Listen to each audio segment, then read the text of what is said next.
A filosofia escolástica, ela foi uma produção filosófica que aconteceu entre os séculos 9 e 13 depois de Cristo.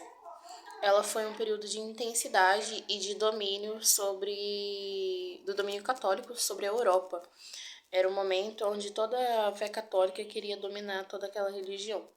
Então, dada a necessidade de uma nova formação, precisava de novas pessoas para esse período, o Império Carolíngio, junto com a fé católica, né, eles construíram escolas e universidades para formar novos pensadores e novos sacerdotes para defender aquele pensamento. Também vem daí que vem o nome, né, que motivou a criação dessas escolas, e ela é a última fase da filosofia medieval. Caracteriza a filosofia escolástica. A filosofia escolástica recebe esse nome porque tenta conciliar duas instâncias que parecem ser inconciliáveis, a fé e a razão. No período, a influência de povos árabes foi fundamental para a criação de articulações do pensamento cristão com a filosofia aristotélica.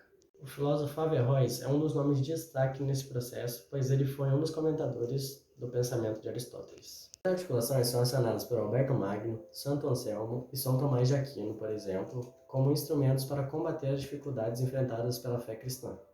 Com isso, eles empreenderam lutas com a heresia, o paganismo e a não aceitação a Deus.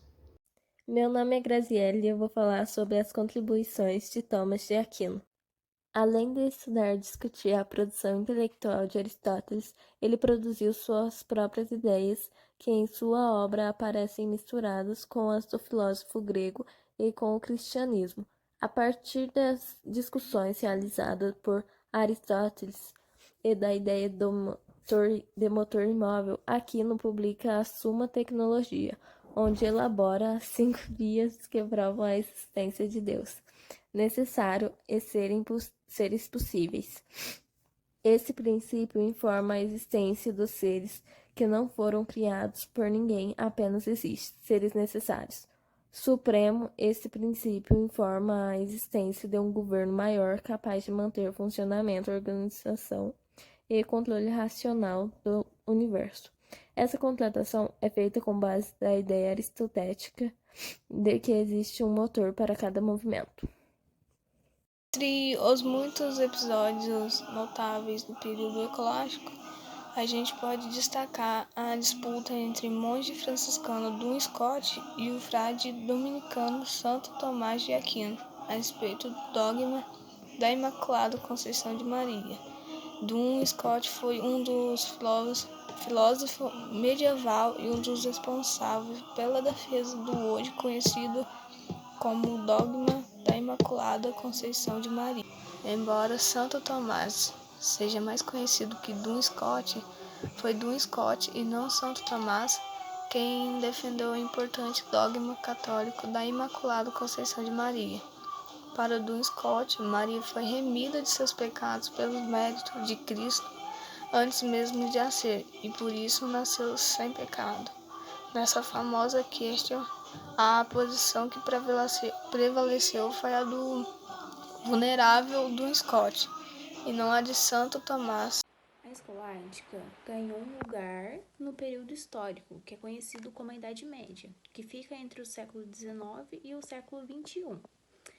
E ela foi dividida em 3 períodos. E essa classificação leva em conta as características observadas pelos pensadores.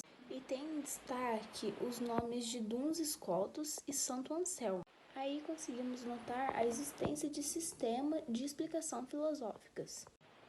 No primeiro período, os pensadores estavam certos que era possível conciliar a fé e a razão. A segunda fase é marcada pelas contribuições de Thomas Aquino. Além de Thomas Aquino, seu professor Alberto Magno é considerado representante da segunda fase. E Santo Anselmo foi responsável pela estruturação do argumento ontológico que dá conta da existência de Deus.